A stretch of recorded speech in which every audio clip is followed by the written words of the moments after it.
Jadi Bapak Ibu sekalian, kalau kementerian lain lockdown, tentu ini nggak bisa lockdown.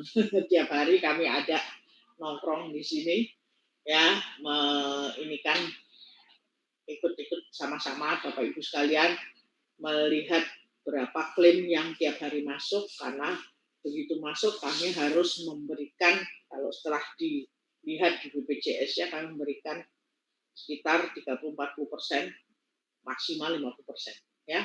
Kemudian Kementerian Kesehatan mengupload berkas-berkas yang dari Bapak Ibu sekalian. Nah, sebaiknya mohon dibantu Bapak Ibu sekalian untuk tadi mengisi dengan jelas, dengan tertib, bahwa rekam medik itu jangan seperti rekam medik yang biasa. Kalau memang ada hasil dari lab, ya, terutama apa itu rapid test atau itu PCR, ya, positif atau negatif, sebaiknya dituliskan di dalam resume atau rekam medik. Kemudian APD, ya, berapa sih jumlah APD yang digunakan dan itu bantuan dari mana, itu kan ada formnya, tapi tolong diisi. Itu akan memudahkan, mempercepat verifikasi Bapak Ibu. Kemudian juga tentang komorbid harus jelas diisi. Ini hipertensi, diabetes, yang sebelumnya penyakit-penyakit kronis ini sudah ada.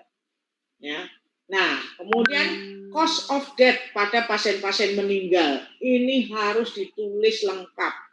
Contoh, nih, pasien cause of death-nya adalah gagal nafas. Kemudian kausanya pneumonia COVID. Komorbidnya ada apa enggak? Komplikasinya ada apa enggak? Contoh komplikasi kan biasanya ya perdarahan lambung, melena karena obat-obatannya, ada yang ensefalitis dari perjalanan penyakitnya, ya.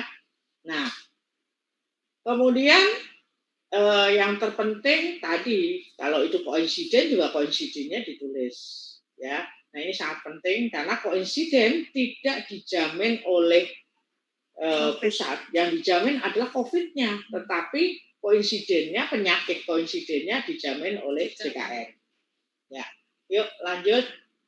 Nah, ini alur klaimnya tadi ke Direktur Jenderal, tetapi CQ-nya adalah Direktur Pelayanan Kesehatan Rujukan. Ya, semua dikasih tembusan, termasuk Dinas Kesehatan, nama-nama pasiennya dan sebagainya. Kemudian masuk ke iklim, ya, ke Viclaim. Nah, mudah-mudahan betul-betul nih 7 hari balik lagi ke kami, membayar ke RS setelah menerima BAP hasil pembayaran klaim tagihan dari BPJS, kemudian 3 hari kemudian insya Allah kami bisa membayarkan. Jadi sifatnya dengan sistem ini semua, ya. Mudah-mudahan lebih mudah, bukan lebih ruwet, gitu ya.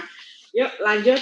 Nah, tata cara pengajuan klaim tentu klaim kolektif, ya, tadi jangan satu-satu dimasukkan, kalau bisa kolektif, berapa jumlah per bulan, ya, kalau bisa sesegera mungkin supaya nanti betul-betul bisa dilaksanakan secepatnya, ya. Nah, Bapak Ibu sekalian, ini tentu ada batas waktu. Begitu 3 bulan semenjak dinyatakan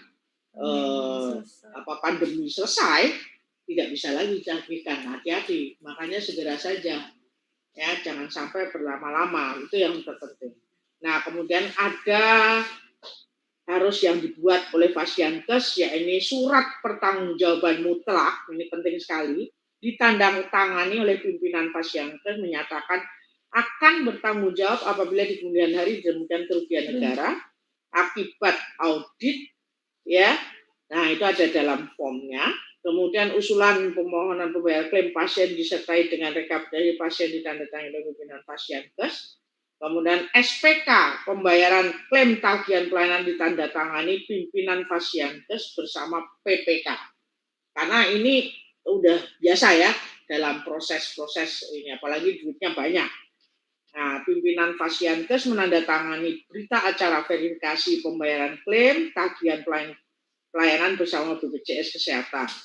Kelengkapan tanda tangan pada berkas dapat digantikan dengan tanda tangan elektronik. Tapi mohon jangan sampailah kita sudah percaya begini-begini, terus dipalsukan dan sebagainya. Karena kita mau nggak mau kita harus jujur supaya nanti di kemudian hari itu semua pada tidur nyenyak gitu ya. Selesai pandemi ya tidak ada insya Allah hal-hal yang merugikan baik negara atau merugikan Kemkes atau merugikan pihak rumah sakit.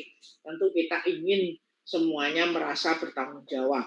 Ya, yuk next slide. Ini contoh surat pertanggungjawaban ya mutlak ya. Kemudian RS harus membuat SPDJM tadi ya, bertanggung jawab apabila di kemudian hari tadi. Dan next slide, ada permohonan pembayaran rekapitulasi. Nah, ini juga sudah diberikan ya semuanya ya. Identitas harus jelas, identitas rumah sakit. Dan juga rekening harus rekening rumah sakit, tidak boleh nama rekening perorangan. Ya, kalau rekening perorangan nanti masuk ke tempat siapa gitu ya, ke tempat saya lagi. Dan surat perintah kerja, ini contohnya ya, ada PPK-nya pun ada di kami. Jadi ini dengan Bu Tengku Jumala nih luar biasa, beliau dari mulai Bapak Ibu belum klaim, beliau udah mundar-mandir rapat di BNPB untuk betul-betul pelaksanaan ini supaya aman, benar-benar supaya lancar. Nah, yuk lanjut. Nah, ini alur ya, lanjut. Berita acara ya, verifikasi. Berita acara verifikasi diterbitkan setelah diverifikasi oleh BPJS. Ini dasar untuk kami membayar. Jadi disinilah dasar kami untuk membayar, maka BPJS selesai memberikan berita acara, kemudian kami membayar. Mudah-mudahan dalam waktu 3 hari setelah berita acara diberikan ke kami akan segera membayarkan ke rekening Bapak Ibu, rekening rumah sakit ya.